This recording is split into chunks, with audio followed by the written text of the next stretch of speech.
తన ఫోన్లో వేరొక అమ్మాయితో క్లోజ్గా ఉన్న ఫోటోలు చూసాక అది నిజం అనిపించింది. నా పర్మిషన్ లేకుండా నా ఫోన్ ముట్టద్దు. అందరూ ఉన్న ఒంటరిగా ఉన్న ఫీలింగ్ ఆ రోజే కలిగింది.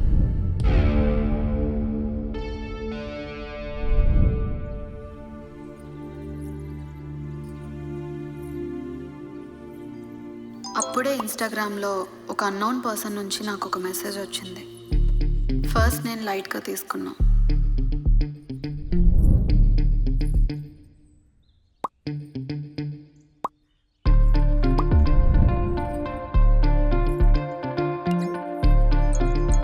కంటిన్యూగా మెసేజ్లు రావడంతో ఓపెన్ చేసి ప్రొఫైల్ చూసా. పేరు ఇషాన్. తను పంపించిన మెసేజ్లు చదువుతుంటే నాకు తెలియకుండానే చిన్న హ్యాపీనెస్ మొదలైంది. వద్దనుకుంటూనే రిప్లై ఇచ్చాను. ఇచ్చిన ఆ ఒక్క రిప్లై మా మధ్య పరిచయాన్ని పెంచింది.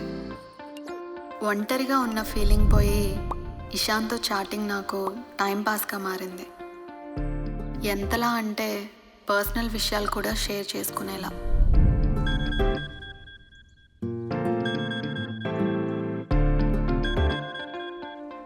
హలో. హాయ్. నువ్వేంటి కాల్ చేసావు? మెసేజ్ చేస్తే మీనింగ్ మాత్రమే తెలుస్తుంది, అదే కాల్ చేస్తే ఫీలింగ్ కూడా తెలుస్తుంది కదా, అందుకే కాల్ చేసా. నీ ఫోన్ కాల్ మా ఆయన చూస్తే ఇంకోసారి కాల్ చేయడానికి కాదు, మెసేజ్ చేయడం కూడా అవ్వదు. సరే, మీ ఆయన లేనప్పుడు నువ్వే కాల్ చేయి, ఓకేనా? సరే చూద్దాం. Okay, bye. అపూర్వ, నేను వెళ్ళొస్తాను.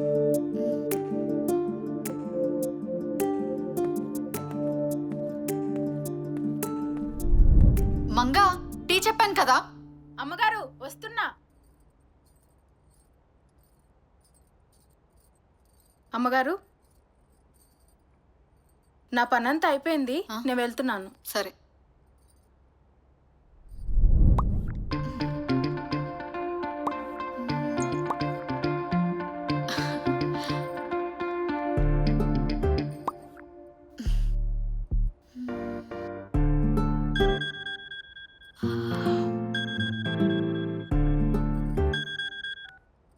హలో ఇషాన్. హలో. ఎందుకు కాల్ చేసావు? ఊరికే నీతో మాట్లాడదామని. ఒక్క నిమిషం. ఏంటి, ఏం చేస్తున్నావు? One second.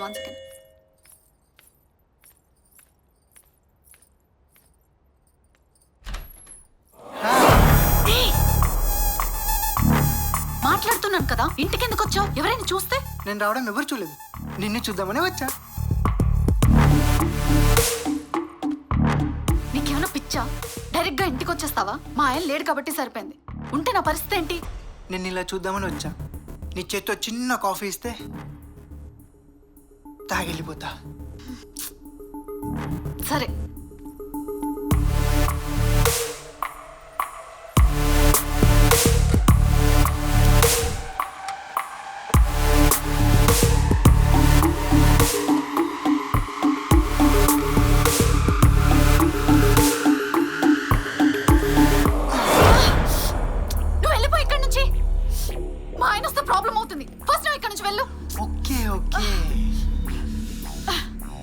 ఫస్ట్ ఇక్కడ నుంచి వెళ్ళు చెప్తున్నాను కదా, ప్లీజ్ వెళ్ళి ఇక్కడ నుంచి. అరే, కాఫీ ఇస్తాను కదా, నీ చేత్తో కాఫీ ఇస్తే తాగెళ్ళిపోతా.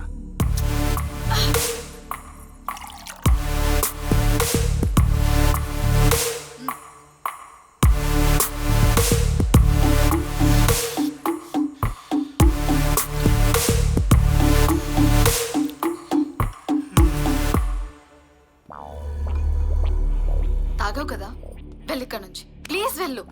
అరే వెళ్ళు ప్లీజ్, ప్లీజ్ వెళ్ళు అని చెప్తున్నాను కదా, వెళ్ళు